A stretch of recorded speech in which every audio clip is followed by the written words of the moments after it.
Lakshmeshwar police ಠಾಣೆ ಸುಟ್ಟ ಅಪರಾಧಿಗಳಿಗೆ 5 ವರ್ಷ ಶಿಕ್ಷೆ ಮತ್ತು ದಂಡ.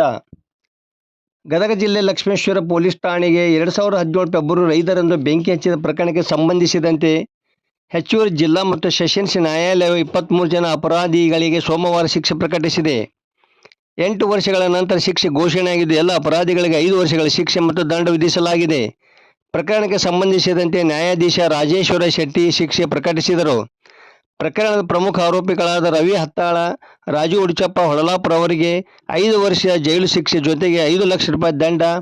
ಮಹಾಂತೇಶ್ ಉಡುಚಪ್ಪ ಹೊಳಲಾಪುರ, ಪರಮೇಶ್ವರ ಹತ್ತಾಳ, ಮಂಜಪ್ಪ ಮೇಟಿ, ಮಹಾಂತೇಶ್ ಶಿಂದೆ, ಸುರೇಶ ಸ್ವಾದಿ, ಬಸವರಾಜ್ ಉಡುಚಪ್ಪ ಹೊಳಲಾಪುರ, ಶರಣಪ್ಪ ಚೋಟಗಲ್ಲ, ಜಯಲಾನಿ ತಾಂಬೂಲಿ, ಶಿವಪ್ಪ ಕುರಿ ಸೇರಿದಂತೆ 9 ಜನರಿಗೆ 5 ವರ್ಷ ಜೈಲು ಮತ್ತು 1 ಲಕ್ಷ ದಂಡ ವಿಧಿಸಲಾಗಿದೆ.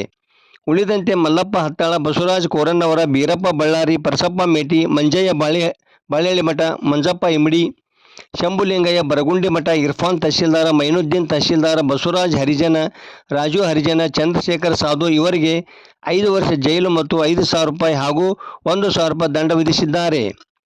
ಬಂದ ದಂಡದಲ್ಲಿ 12.72 ಲಕ್ಷ ರೂಪಾಯಿ ಜಿಲ್ಲಾ ಪೊಲೀಸ್ ವರಿಷ್ಠಾಧಿಕಾರಿಗಳ ಕಚೇರಿಗೆ ಹಾಗೂ ಫಿರ್ಯಾದಿದಾರ ಪೊಲೀಸ್ ಸಿಬ್ಬಂದಿಗಳಾಗಿದ್ದ KN ಮುಡಿಯಮ್ಮನವರ ಮತ್ತು FB ತುರನೂರ್ ಇವರಿಗೆ 35,000 ರೂಪಾಯಿ ಪರಿಹಾರ ಮತ್ತು CR ಸವಣೂರ್ ಅವರಿಗೆ 10,000 ರೂಪಾಯಿ ಪರಿಹಾರದ ಹಣವನ್ನು ನ್ಯಾಯಾಲಯಕ್ಕೆ ಭರಣ ಮಾಡಬೇಕೆಂದು ತೀರ್ಪಿನಲ್ಲಿ ಆದೇಶಿಸಲಾಗಿದೆ. ಪ್ರಕರಣಕ್ಕೆ ಸಂಬಂಧಿಸಿದಂತೆ ಲಕ್ಷ್ಮೇಶ್ವರ ಪೊಲೀಸ್ ಠಾಣೆಯಲ್ಲಿ 112 ಜನರ ವಿರುದ್ಧ ಪ್ರಕರಣ ದಾಖಲಾಗಿತ್ತು. ಅವರಲ್ಲಿ 8 ಜನರು ಮೃತಪಟ್ಟಿದ್ದು, ಓರ್ವ ಬಾಲಾಪರಾಧಿ ಆಗಿದ್ದಾನೆ. ಉಳಿದ 103 ಜನರ ಮೇಲೆ ತನಿಖೆ ನಡೆಸಲಾಗಿತ್ತು. ಅದರಲ್ಲಿ 23 ಜನರಿಗೆ ನ್ಯಾಯಾಲಯ ಶಿಕ್ಷೆ ನೀಡಿದೆ. ಈ ಪ್ರಕರಣದಲ್ಲಿ ಸರ್ಕಾರದ ಪರವಾಗಿ ಸರ್ಕಾರಿ ಅಭಿಯೋಜಕ ಮಲ್ಲಿಕಾರ್ಜುನ್ ದೊಡಗೌಡರ ವಾದ ಮಂಡಿಸಿದ್ದರು. ವರದಿ ನಾಗರಾಜ್ ಹಣಿಗೆ, ಪ್ರಜಾಧ್ವನಿ, ಲಕ್ಷ್ಮೇಶ್ವರ.